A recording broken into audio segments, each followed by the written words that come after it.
What would you do if the entire world mocked the woman you love?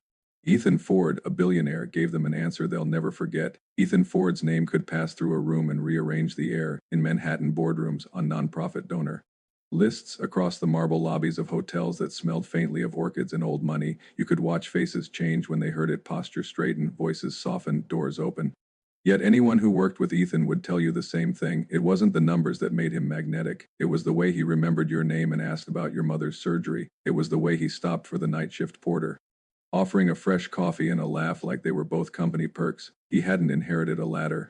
He'd built one. The story was old by now, repeated in magazine profiles and commencement speeches. A kid from a two-bedroom walk-up in Queens, a public school scholarship, a summer job that became a network, a garage that became an office, an idea that became a platform, and eventually a platform that became the beating heart of a billion-dollar tech and infrastructure conglomerate.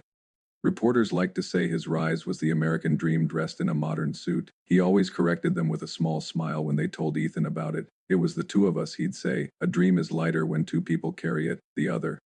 Half of that sentence was Naomi. Long before there were private elevators and chauffeured town cars, before the white-glove dinners and foundation galas, there was a tiny kitchen with a flickering bulb and a wobbly table they'd rescued from a curb on Thompson Street.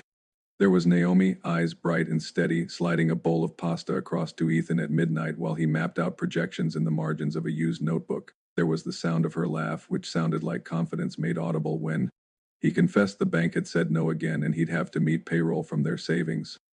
"We'll make more," she'd said, and she said it as if the future owed them interest. When Manhattan began to say Mr. Ford, Ethan's staff already knew they could say Ethan. He greeted the security team each morning with a joking salute, complimented the barista on a new latte art flourish, and carried a small stack of thank you cards in his briefcase because he preferred ink to email when gratitude needed to be official. His executive assistants were fiercely loyal, his engineers would work late without being asked, and the interns took notes like disciples. Ethan liked to say that culture was just the sum of 1,000 small courtesies practiced without an audience. He refused to let the heights distort his view of the ground. When the company moved its headquarters into a glass tower near Bryant Park, a building whose lobby sculpture made tourists stop and take photos, he insisted on touring every floor with the facilities team. He learned where the heat snagged in late afternoon, where the park view was best after rain, which conference room microphones would pick up crosstalk unless you sat diagonally. It wasn't control. It was care. If his people would give him their days, he would make those days humane. Even at the top, Ethan kept a ritual that predated success. Wednesday night dinners at home, no late meetings, no last minute, just 5 minutes with an investor. By 7, he'd be in his kitchen with his sleeves rolled, tasting a sauce or chopping herbs with the same precision he reserved for investor decks. The dining room in their brownstone in the West Village wasn't grand. Which was the point. They didn't need opulence to feel abundant. They needed to be face to face, phones stacked like surrendered weapons at the table's edge. Their sons, Logan and Caleb, competed to tell stories fastest. Their little girl, Sophia, sang her words and always won. Naomi orchestrated those evenings with an ease that came from choosing what mattered. She had once worked in community arts, building programs that taught teenagers how to translate their neighborhoods into murals and spoken word. After Sophia's complicated birth, she stepped back from formal roles but never lost her instinct to host the world with open hands. When people describe Naomi, they first reach for images: her skin like polished bronze, the quiet authority in her posture, the glint of intelligence that turned listening into a generous act, but the warmth stayed with you. She didn't make rooms glamorous. She made them safe. Ethan's chapbook of private measures, those truths no keynote could carry, began and ended with Naomi. He remembered the winter she sold a beloved camera to cover the cost of a patent filing, because they were short and the alternative was letting the idea sit still. He remembered the spring she slept in a hospital chair, swollen ankles tucked under a thin blanket, refusing to go home until he woke from surgery with the all clear after an exhaustion-fueled collapse. He remembered the evening light gilding her face when she said yes to a courthouse wedding they could afford then and promised him they'd throw a party later when money felt like something other than oxygen. Success had rewritten their schedule, not their vows.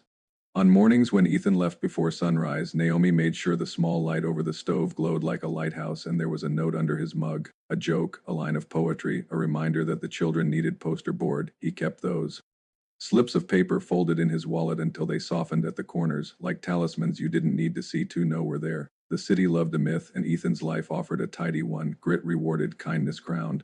A man who could make supply chains hum and still kneel to tie his daughter's shoe on a slick marble floor. But myths, Ethan knew, had a way of erasing the co-author. The headline said Ford builds empire. The truth was that Naomi had been the scaffolding when the building was only an outline sketched against the sky. There were days when the world recognized it.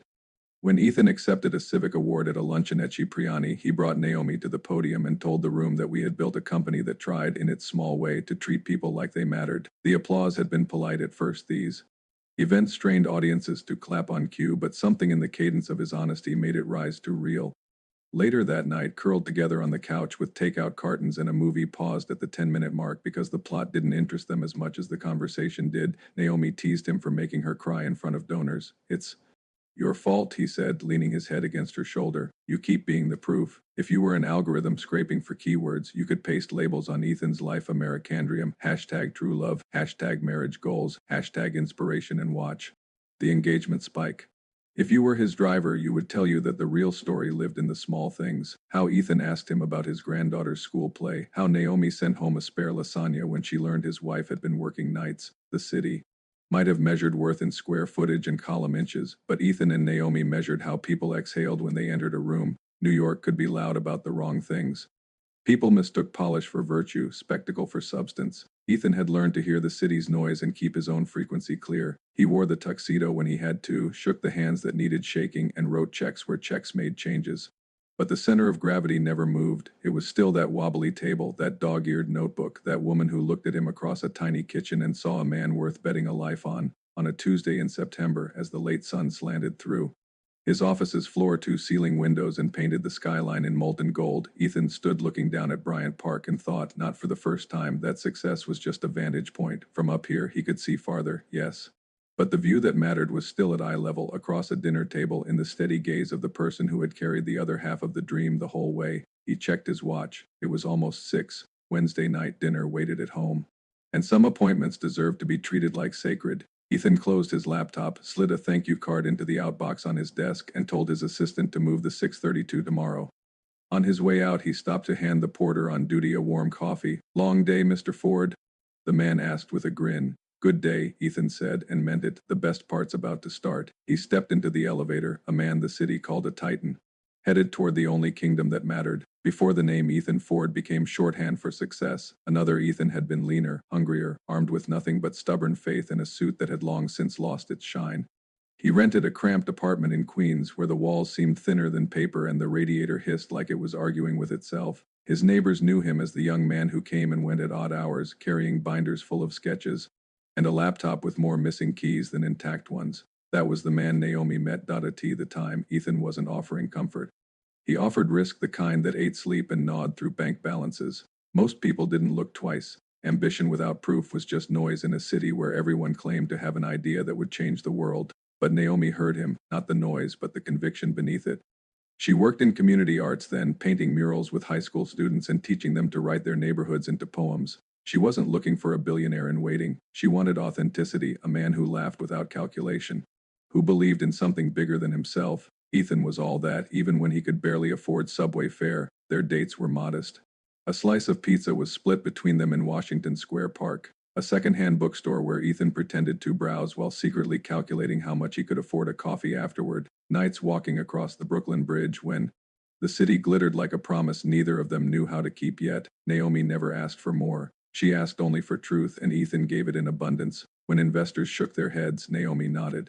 When friends rolled their eyes at his unrealistic plans, Naomi listened like he was reciting scripture. One day, he'd say, tapping his temple as if the dream were carved there, "One day this will work." She squeezed his hand and answered, "Then I'll be there one day too." The early years were a study in scarcity. Ethan wore the same suit so often that Naomi learned to steam it at night, restoring life to weary fabric. Rent came due with an edge of panic, groceries stretched with creativity. Ethan borrowed against credit cards and sometimes against hope. There were nights when he returned home looking like failure had carved itself into his shoulders. Naomi never let the weight stay there. She met him at the door with humor, with pasta cobbled together from leftovers, with a quiet reminder that she believed enough for both of them when he was too tired to think for himself. Naomi was still his anchor when the business finally began to move, one contract here, one breakthrough there. He took her to investor meetings not because she knew the numbers, but because she steadied the room simply by being in it. Ethan pitched with fire, but Naomi radiated calm, and together they made people want to believe. Years blurred into momentum. The company grew. The apartment gave way to a brownstone. The second-hand table was replaced with a polished one, though Ethan sometimes missed the wobble that reminded him of beginnings. And in that home, laughter multiplied. Logan came first, loud from the start, a boy who wanted to climb everything. Caleb followed, quieter but sharper, observing the world like he was already plotting his first invention. And then Sophia, the baby girl with eyes like her mother's, made Ethan feel as if life had completed a circle he hadn't even known was open. But Sophia's arrival had been written in difficulty. Naomi's first two pregnancies had been complicated, but manageable. The third was a storm. Her body faltered, doctors frowned, and bed rest became a sentence rather than advice. Ethan split between hospital corridors and boardrooms, his heart torn like fabric stretched too thin. At night he held her hand, whispering promises not just to her but to whatever higher power might be listening. Let them both be safe. Take everything else if you must, but let them both be safe. When Sophia was born, pink, wailing, and perfect, relief drowned him. Yet Naomi never fully regained her strength. The ordeal left marks invisible to cameras but clear in mirrors. The society pages with their glossy cruelty noticed the change. Ethan didn't care, but Naomi, though strong, was human. She tried to hide her size when dresses fit differently, when fatigue pressed her shoulders sooner than it used to. She tried to smile at galas where whispers followed her like shadows, and through it all Ethan never wavered. To him, the proof of her love was etched into every scar, every line, every ounce of exhaustion that had been transmuted into life. He reminded her often when the nights felt long, "Naomi, I had nothing and you saw everything. You are not a chapter in my success. You are the whole book." And she would smile faintly, sometimes with tears, because she knew he meant it. The empire was growing. The Ford name was becoming legendary. But behind the legend was the truth. It had been carved not only by Ethan's ambition but also by Naomi's steadfast heart, beating beside him through every hardship. Success, Ethan once said, doesn't erase struggle, it just changes the scenery.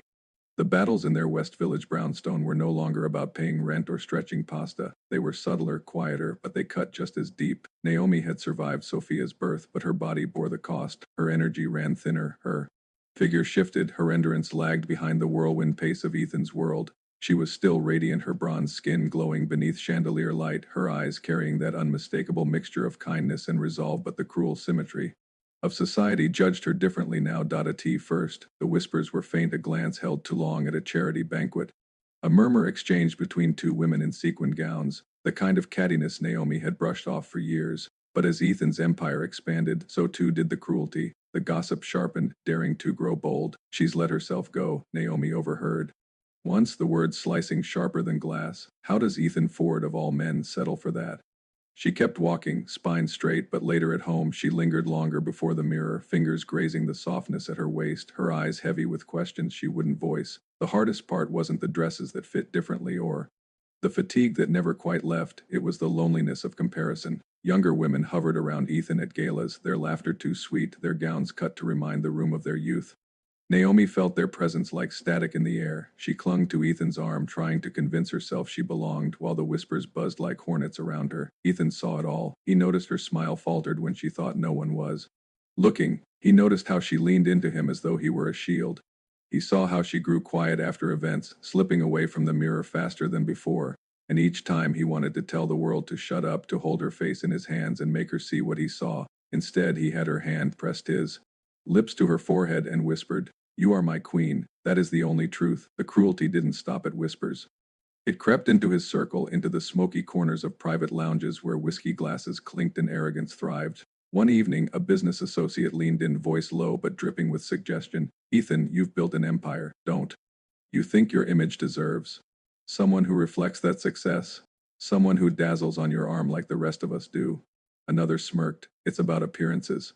You don't want pity when you walk in with her." For a moment, Ethan didn't move. His cheerful mask slipped, replaced with a steel stillness that silenced the room. He set his glass down with deliberate calm. His eyes, usually warm, burned with fire. "When I had nothing, no money, no company, no name, you know who stood beside me."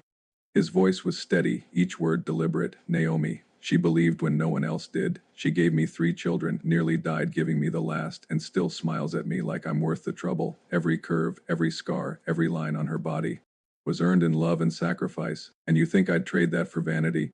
Silence swallowed the room. Men used to swaggering shifted in their seats, eyes dropping to the table. Ethan leaned forward, his voice quieter but cutting. "I'd rather walk into every gala in this city with Naomi's hand in mine than with any so-called beauty who means nothing. And if that makes me stand out, that would be good. Let the world see what loyalty looks like." The conversation ended there. But the whispers outside those rooms didn't stop. If anything, they grew. Naomi felt them at every gala, every fundraiser, every glittering hall filled with chandeliers and judgment. She endured it for Ethan's reputation, appearances, and the thought of unity. But inside, a storm was building. She hated the stares, the comparisons, the suffocating sense of being weighed and found wanting. She told herself she was strong, and she was. But strength is heavy when carried alone, and Naomi could already feel the walls closing in as the next major gala approached, one hosted at the Plaza Hotel, promising to gather the sharpest eyes and cruelest tongues in New York. She braced herself for another night of judgment. She didn't know that Ethan was preparing to rewrite the script, to silence the laughter with a truth that no one in that glittering hall would ever forget. Naomi tried to carry her burdens quietly. She adjusted her gowns to fit differently, painted smiles over her insecurities, and moved through New York social circles with practiced grace. But Ethan knew better. He saw her courage for what it was, a shield she held against a world that had forgotten the meaning of compassion. In private, when the doors were closed and the only light came from the city's glow beyond their balcony, Naomi sometimes let her mask slip. She would sigh, tugging absently at the fabric of her nightgown, and whisper, "I don't look like I used to." Ethan never let the words linger. He would step close, tilt her chin so her eyes met his, and answer firmly, "You don't look like you used to because you've given me more than I ever dreamed of. You carried our children, stood by me when I had nothing, and loved me into the man I am today. Naomi, you are more beautiful now than ever because now your beauty tells a story." She would smile faintly, sometimes with tears, and rest her head against his chest. He always held her tighter, as if he could press the truth of his love into her bones. The pressure from the outside world didn't relent. Investors and so-called friends continued to hint that Ethan's image demanded someone polished, someone fit for the spotlight. Each time he shut them down with a calm so unyielding it was almost terrifying. One night, after a particularly cruel suggestion, Ethan returned home visibly shaken. He found Naomi reading in bed, her face serene in the lamplight. Sitting at the edge of the mattress, he took her hand, his voice low but fierce. "They don't understand," he said. "They see you as an accessory, but I see you as the foundation. Naomi, listen to me. There is no version of my life without you. Not then, not now, not ever. You are not beside my success, but the reason for it." Naomi closed her book slowly, her heart caught between pride and ache. "Ethan, you don't have to keep defending me. I can bear it." He shook his head, gripping her hand tighter. "No, you shouldn't have to bear it. You've carried me long enough. Now it's my turn." It wasn't just words. Ethan's actions told the same story. He refused to attend events without her, despite whispers that he would look stronger alone. He introduced her not as his wife but as his partner, queen, and everything. He never missed an opportunity to redirect attention, making sure the world knew she was his life's axis. Naomi, though touched, still dreaded the grand gala at the plaza that loomed ahead.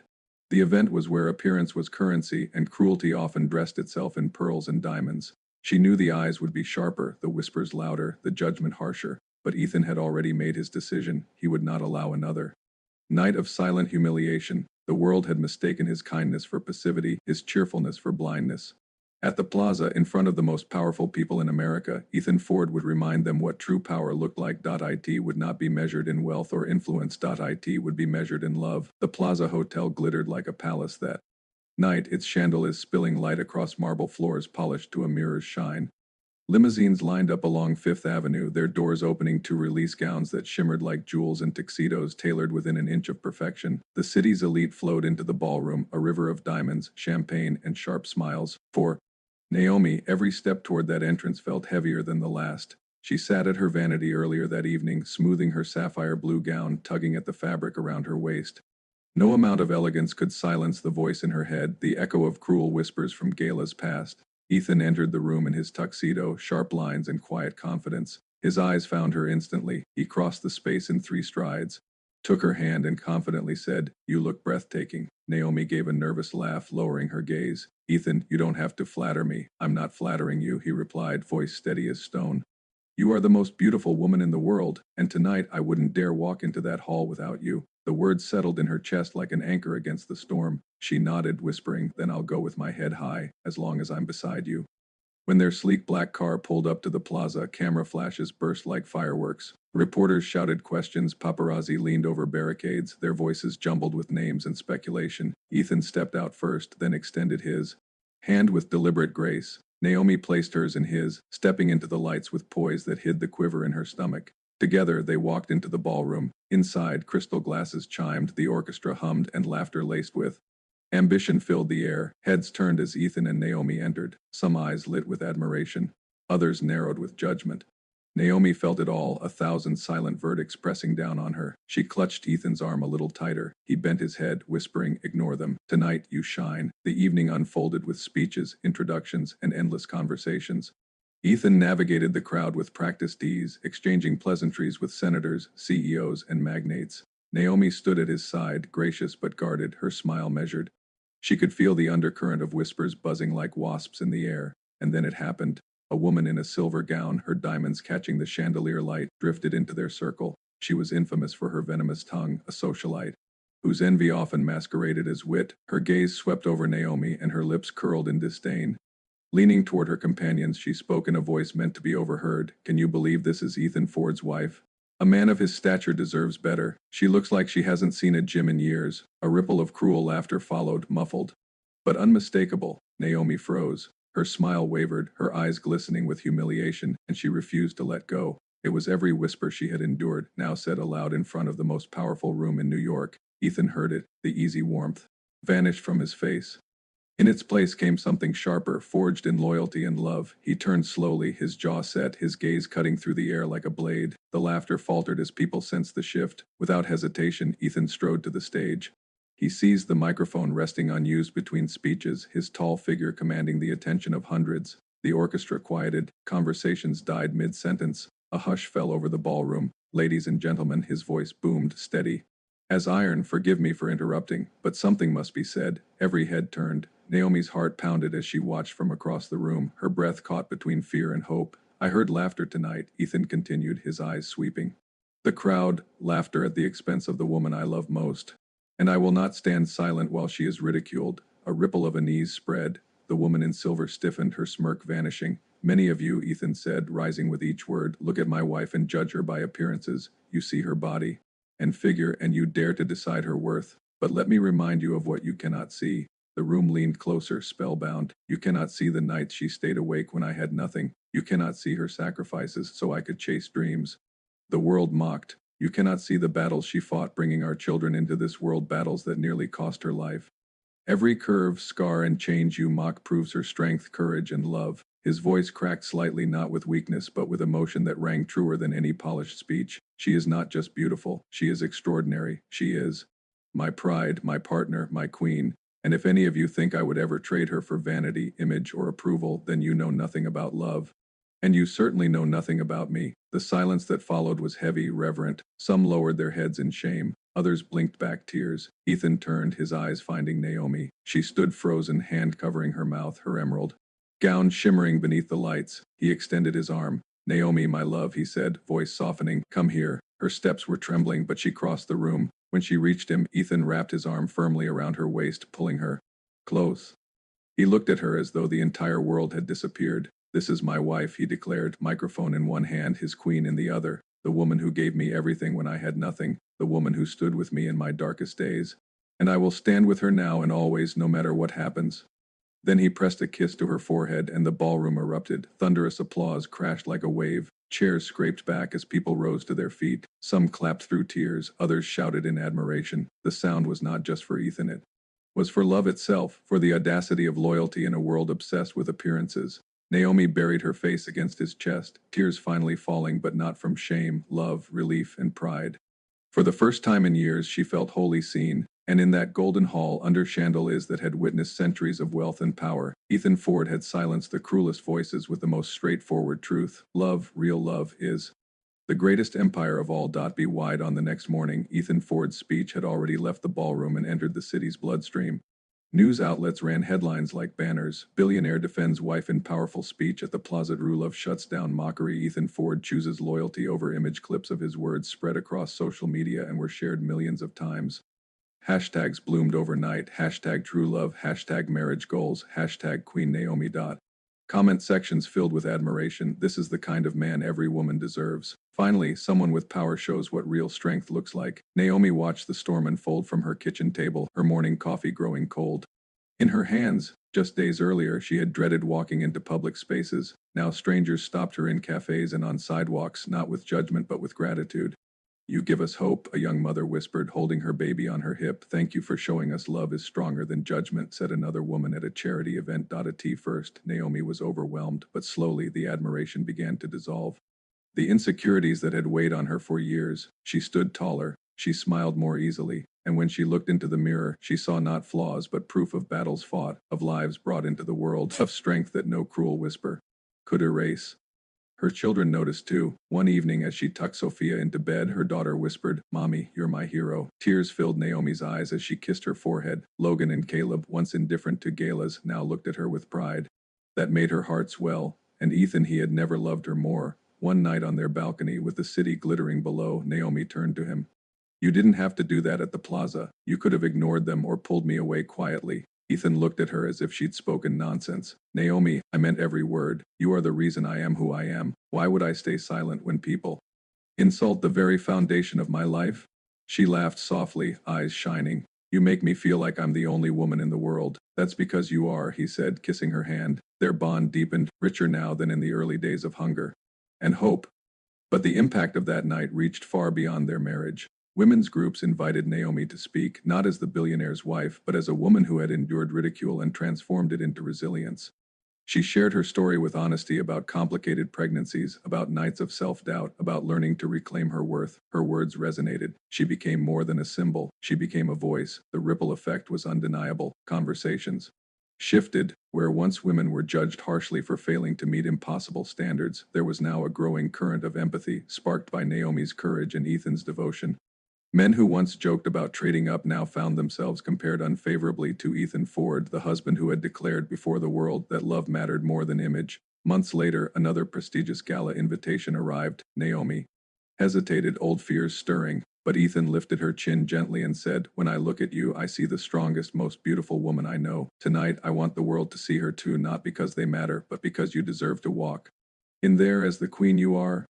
She dressed in a gown of olive green, her confidence glowing brighter than the jewels she wore. The atmosphere was different when she entered the ballroom on Ethan's arm. No mocking whispers, no cruel glances, only admiration, warm smiles, and genuine respect. Naomi held her head high. She was no longer a woman hiding behind her husband's shadow. She was a queen in her own right. Ethan leaned close as the evening wound down, whispering in her ear, "Look around, Naomi. They finally see what I've always seen." She smiled, eyes brimming with joy. "And what's that?"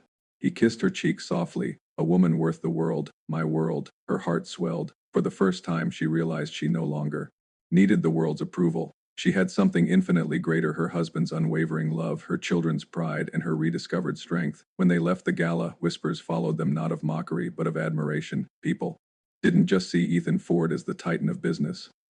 They saw Naomi Ford, the woman who had transformed ridicule into resilience and now walked as the embodiment of grace and strength. As the doors closed behind them, Ethan squeezed her hand. His vow, eternal and straightforward, whispered against the city's hum, "Forever, Naomi, always." And this time she believed it with every fiber of her being.